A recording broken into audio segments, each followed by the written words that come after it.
All right. Hello. Good morning, lovely people of the internet. My name is Shay, your favorite astrologer. And today on 10 Minutes of Astrology, I'm in a whole different place in a hotel in Florence because I'm about to go to the dentist.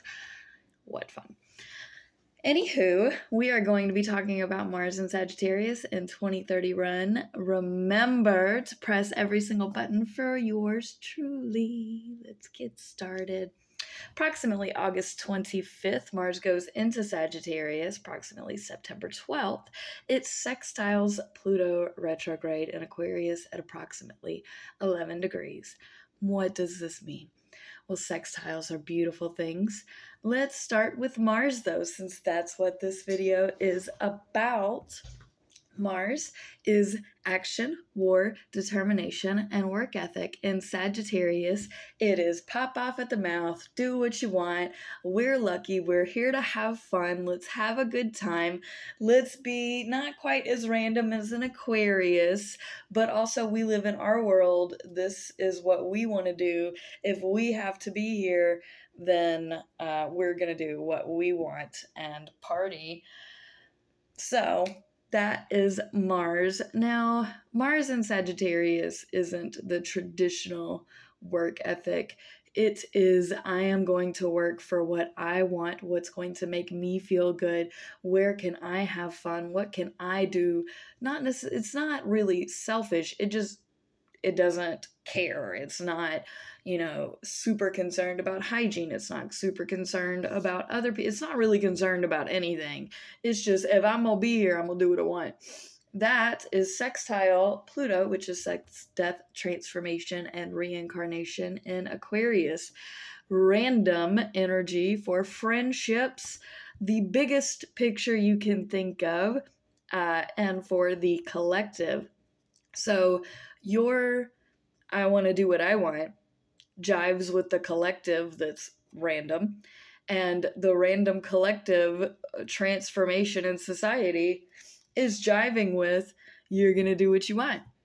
We have a trine then on approximately September 17th. With Neptune retrograde in Aries. This is at 14 degrees. Another beautifully positive alignment because this is saying your spirituality, because Neptune is of the spirit, it's the ethereal, it's the things you can't quite grasp, it's your dreams. In Aries, which is self-centered, me first, headstrong, go for it. This is absolutely aligning because your spirit says this is what I needed to be doing the entire time, is exactly what I needed to be doing, what I wanted to do.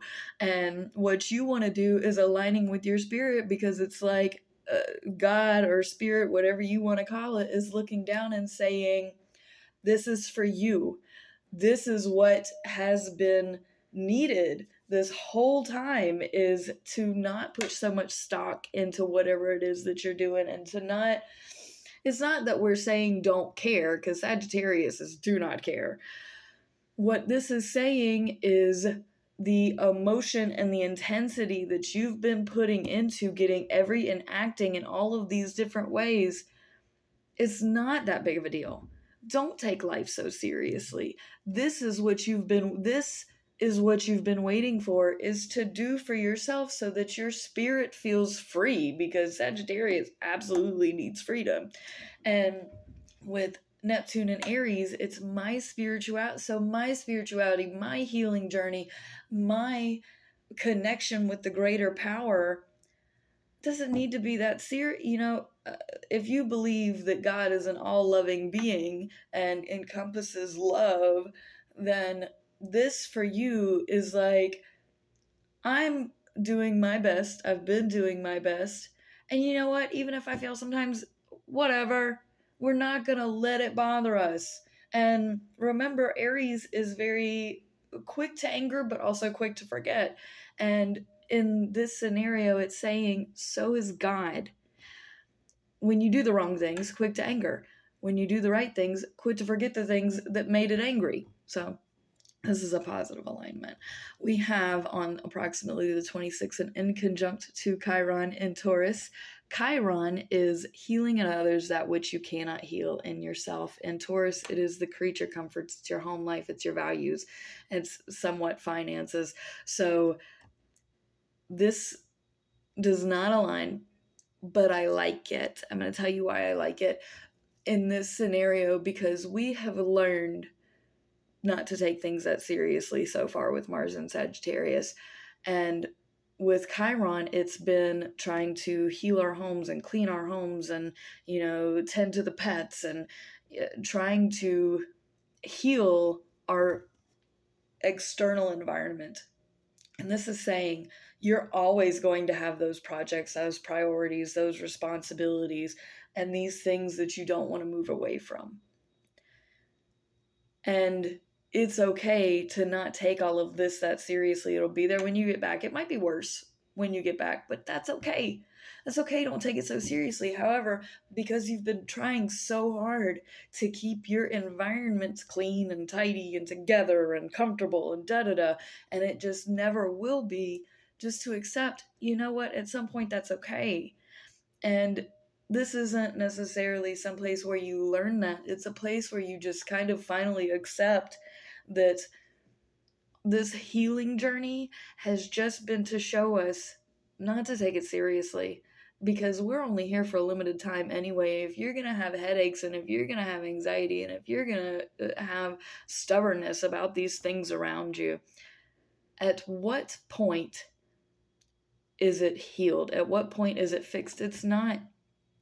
So with that in mind, do what you want. Do what you want. That's what Mars is saying. And Mars in Sagittarius is upset that if you still try to hold this environment and this stuff together in this way that you can't be movable, it's not going to work out in your favor. We have a conjunction then to Jupiter in Sagittarius, which is in its home placement. This is a positive alignment for big, expansive, lucky, because when you finally let go and when you finally just learn to love and learn to just roll with it and leave when you want to leave, come when you want to come, do what you want to do, you're going to feel that alignment, that you're finally going to feel any weight that you've had really lift up off of you. And you can just move forward and you're going to find things come to you better. You're going to have more things that you've been wanting, that you've been manifesting, that you've been looking for, just suddenly fall into your lap when you shake it off and you're like, it's not that serious. And as soon as you're like, everything's just going to fall in your lap and work out.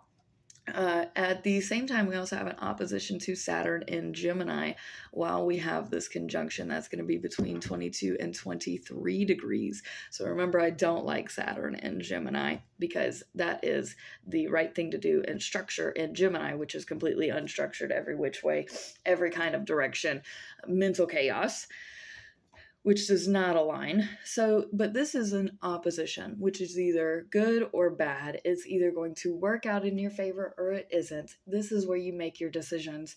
So we can decide to do this let go thing, even if our mind and everything is both against it and for it and this, and, things are coming in all directions. You can just let it go. Or you can hold on to it and get lost in the metaphorical, mental, and paraphysical weeds of crazy chaos. So this is when you decide, am I going to just let all this happen around me and be content and be at peace and be happy and have fun?